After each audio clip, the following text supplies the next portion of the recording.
Namaste, yogis and yoginis. We are going to do our Snowbird. You can use a knee pad if you want to for extra padding on the knees. We want to be on our hands and knees. Separate your hands as wide, little pinkies out as wide as your mat. Hands underneath the shoulders. Creases of the elbows. Little eyes of the elbows should face each other. Elbows are out.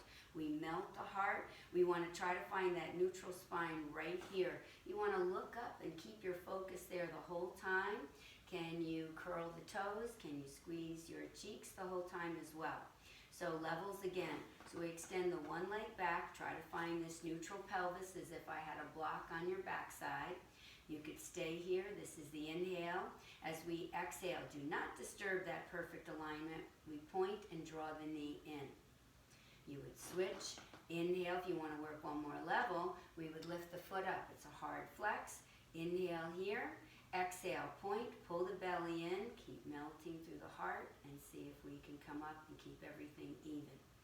One more level. Reset into the perfect alignment. One foot back, fingertips in front. Maybe lift the arm up, palm down. This is the inhale. As we exhale, we point and just try to balance. Here's a level. One more level. Inhale, open up the hand, extend through the heel. As we exhale, we make a fist, we point, and we try to draw the elbow towards the knee as long as you do not disturb your alignment. So we're not doing cat pose. You're not doing anything like that. Always honoring that perfect alignment. Namaste.